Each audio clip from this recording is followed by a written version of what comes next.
Bom, hoje é quarta-feira, dia de áudio aberto para os bimodais, também para os bimodais exógenos, aquelas pessoas que acompanham a escola, mas não estão participando da 10ª imersão.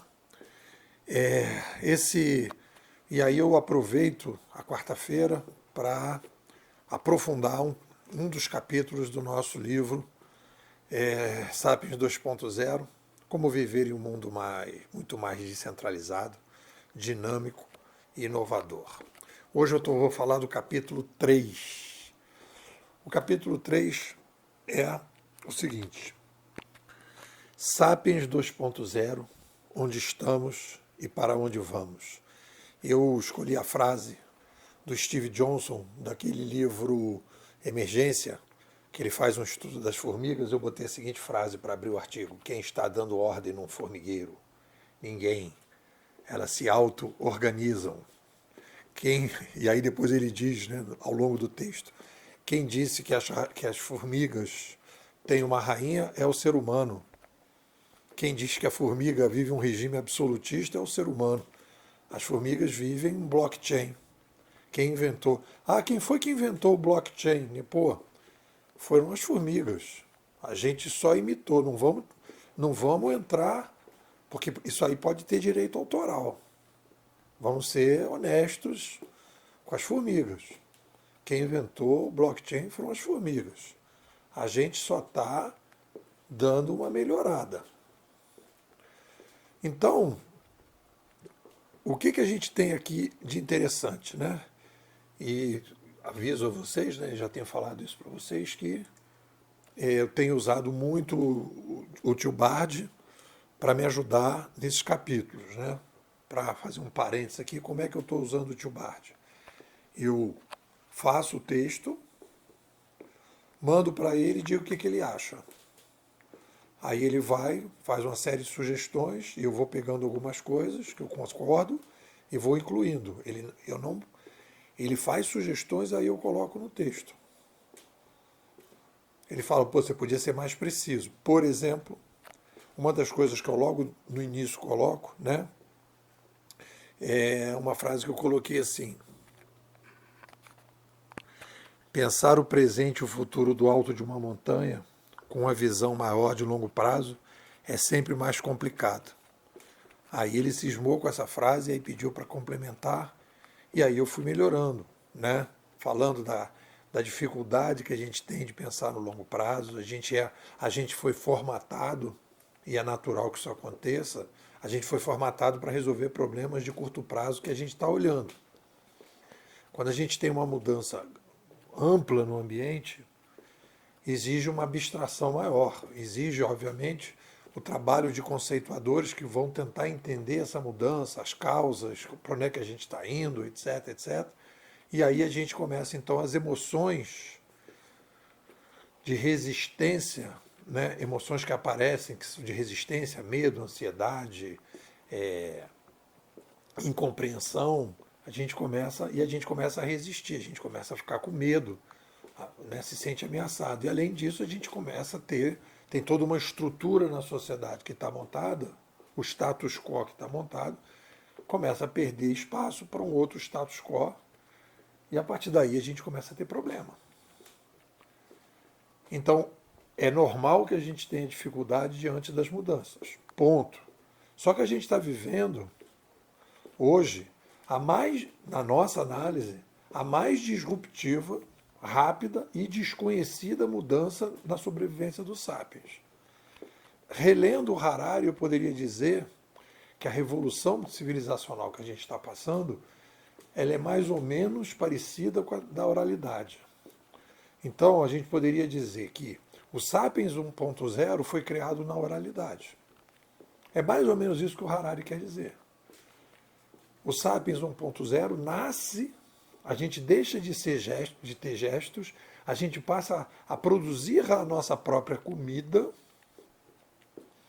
Inclusive, eu peguei uma frase aqui, apesar de todas as minhas discordâncias com o Karl Marx, né? Ele também fala faz uma animalogia, diz: os humanos são diferentes dos outros animais que produzem aquilo que precisam para sobreviver. por produzirem aquilo que precisam para sobreviver. Isso é o Karl Marx. Apesar da minha discordância com ele, essa frase faz sentido. E o Harari vai mostrar que a gente não fazia isso antes, e a gente corria atrás de comida e só começou a produzir a comida quando a gente começou a falar. Então ali a gente criou o Sapiens 1.0. Antes era o pré-Sapiens. É isso que defende o Harari, eu até concordo com ele. Aí a gente a gente se transforma em Homo sapiens. Então é 1.0. Esse Sapiens 1.0, da oralidade até hoje, teve um cenário que é o cenário lobo, é o cenário gestão, é o cenário em que a gente batemos no teto dos 8 bilhões de habitantes. Então, uma tecnoespécie consegue trabalhar com a gestão, segundo aqui a gente está vendo como análise, até os 8 bilhões. Até os 8 bilhões deu para a gente ser lobo. Dos 8 bilhões em diante, a gente está tendo necessidade de virar formiga. Adotar o modelo das formigas para que a gente possa viver nesse cenário muito mais complexo. Aí vou, dentro do texto aqui, fazer coisas interessantes, né? Novidades. Essas tabelas que eu vou falar para vocês, eu fiz tabelas comparativas, né? Para que a gente possa entender os desafios do Sapiens 2.0. E aí o que tem de novidade? Tem a seguinte novidade. Eu coloquei mais do mesmo.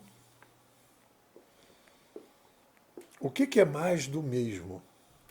E o que é mais de algo novo? O que é completamente novo no digital? E o que é mais do mesmo? É muito importante separar. E tinha um bololô na tabela que eu tinha feito, que o Átila me ajudou, bimodal endógeno. Tinha um erro ali, que é o seguinte: eu tenho que separar as novas ofertas que estão aparecendo e as novas demandas, capacidades, habilidades que o Sapiens tem que desenvolver a partir destas novas ofertas. E aí então eu reorganizei as tabelas e ficamos então com 3 tabelas nesse capítulo 3, que na minha opinião esse é o epicentro. Obviamente que eu tenho ali um trabalho grande que eu estou fazendo no capítulo 2, que é falar o que sempre foi o Sapiens, né, do ponto de vista da inovação do Sapiens, da procura da felicidade. Eu tenho que ver o que é independente. Olha só, gente, eu tenho que ver o que é independente da revolução.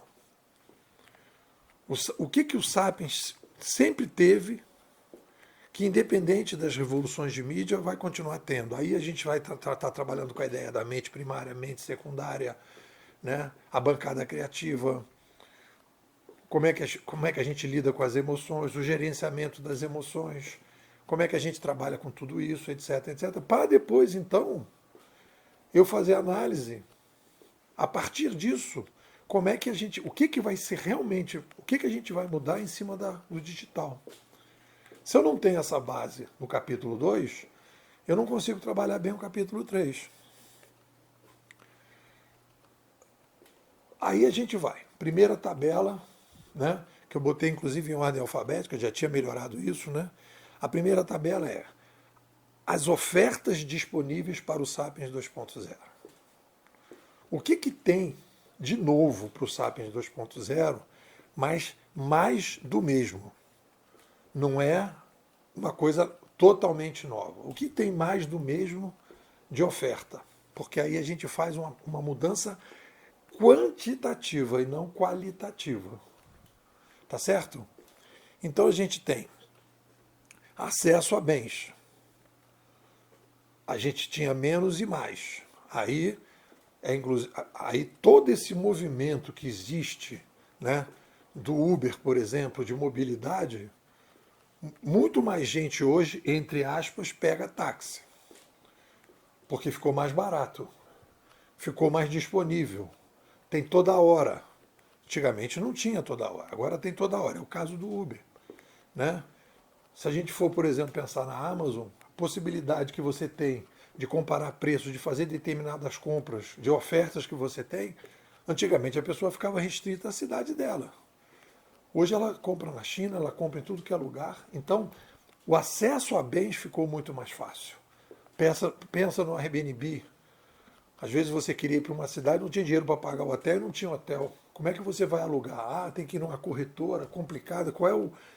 Nem todo mundo oferece coisas de temporada. Hoje você tem. Caiu o preço. Conhecimento e informação. Aumentou. Era menos e agora é mais. Complexidade. Era menos e é mais.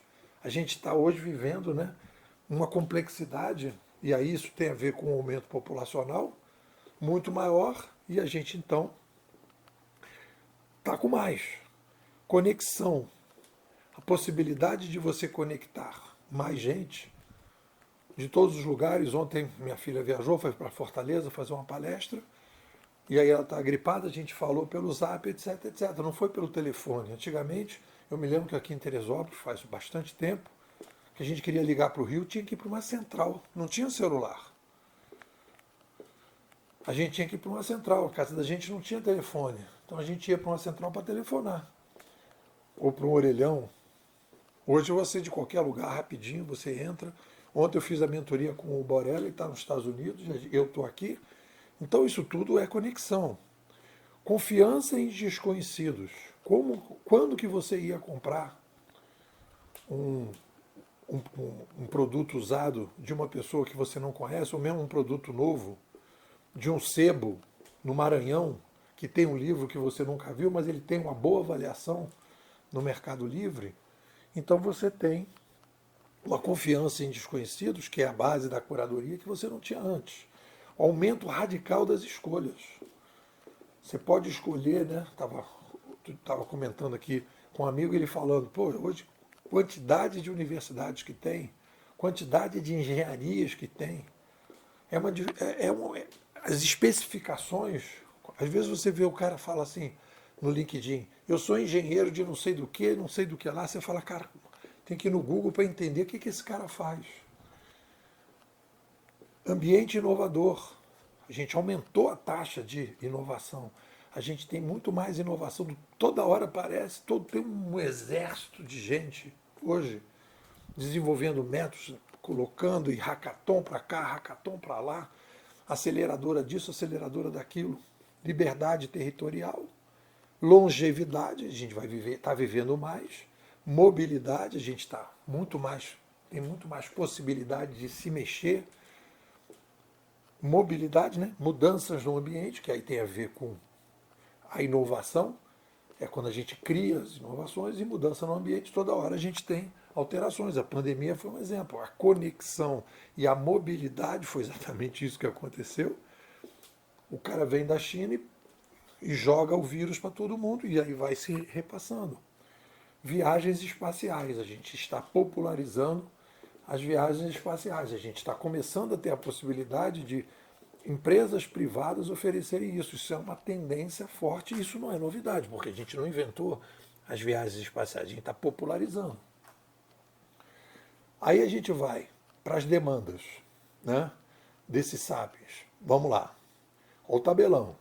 Autonomia, precisamos de mais autonomia, mais colaboração, mais criatividade, mais capacidade de decisão, mais empreendedorismo, mais filtragem informacional, mais originalização, mais personalização, mais participação, mais precisão lógica, mais resiliência, mais responsabilidade, mais sabedoria e o maior uso da mente secundária.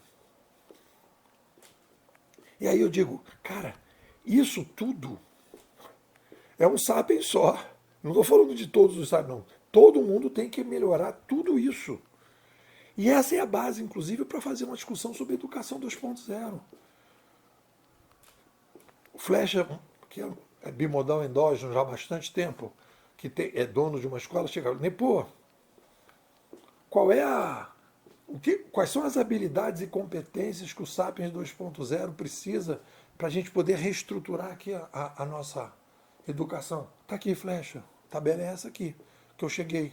Autonomia, colaboração, criatividade, decisão, empreendedorismo, filtragem informacional, originalização, personalização, participação, precisão lógica, resiliência, responsabilidade, sabedoria e o uso da mente secundária. Está aqui, puf. Com isso, a gente consegue começar a brincar. Isso tem um impacto fortíssimo na educação e um impacto fortíssimo no que eu estou chamando de ciência da inovação pessoal, aonde está a psicologia. As pessoas precisam trabalhar com isso. E aí vem a ideia, né? O que sempre foi a ciência da inovação pessoal e o que a gente tem que alterar agora nesse novo cenário.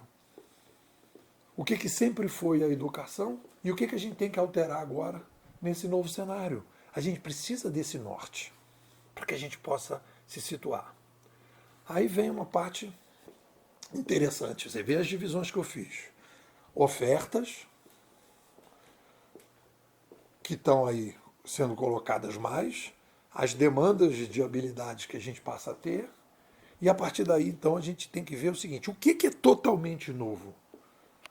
O que é aquele marciano verde que nunca tinha aparecido e apareceu? Aí eu digo, bom, curadoria. Curadoria é um novo modelo de macro modelo de sobrevivência, parecido com as formigas, né? Em que a gente tem a gente sai daquela ideia do gerente e a gente passa cada um a ser muito mais gerente, usando os rastros das formigas, em que no Waze, o fato de eu estar com o Waze ligado no meu carro, eu estou informando, sem querer, sem falar nada, todo mundo que vem atrás que ali tem uma retenção. E as pessoas vão saindo de um lado para o outro para lidar com isso. A gente tem o surgimento das máquinas inteligentes. Como é que a gente se relaciona com essas máquinas inteligentes? Porque não adianta mais você ser o criativo e a máquina ser tão criativa quanto você. Aí você fala, o que eu tenho que fazer para ser ainda... Né, qual é o buraco que essas máquinas estão deixando? Eu estou trabalhando com o tio Bard bastante tempo, né, aprendendo os erros dele, aprendendo como é que eu posso, a partir dele, trabalhar. E mudanças genéticas. Eu sempre falo, né, isso aí foi o Clay Shirk que me chamou a atenção há muitos anos atrás. Você imagina, por exemplo, se a gente tomar uma pílula, fizer uma mudança de DNA e a gente passar a se alimentar de sol. Muda muito a maneira de operar do Sapiens 2.0. Bom, esse é o cenário. O que vocês dizem? Bom, galera, como toda quarta-feira, vou convidar vocês para serem bimodais endógenos. Agora, quando a gente está entrando já em novembro, já cai o preço, né? Porque você vai ficar só 2 meses, então você paga só R$200 e você fica no novembro e dezembro e passa a receber os artigos diários. Vai ter acesso ao novo livro, o texto do novo livro, em que a gente está discutindo o Sapiens 2.0. Esse novo livro, a perspectiva é ter uma versão impressa até setembro do ano que vem. Você vai participar de 2 lives, agora em novembro e em dezembro, com os alunos, né? E vai ter uma experiência de viver, porque as pessoas às vezes falam assim, vou fazer uma pós-graduação, vou fazer um mestrado, vou fazer um doutorado. Hoje, a ciência 2.0 é muito mais isso que a gente está fazendo. Você tem uma pessoa, que é o meu caso, que tem uma facilidade maior de desenvolver conceitos, e você se encosta nessa pessoa. E você então passa a acompanhar o desenvolvimento de uma determinada pesquisa na qual você tem interesse. Porque quando você vai para o ambiente burocrático das instituições formais, o que acontece? Eles estão imersos no mundo 1.0. E aí você vai ter a formação e análise do mundo 1.0, ou você vai ter uma formação do mundo 1.0, 2.0, muito comprometida com o status quo. E aqui não.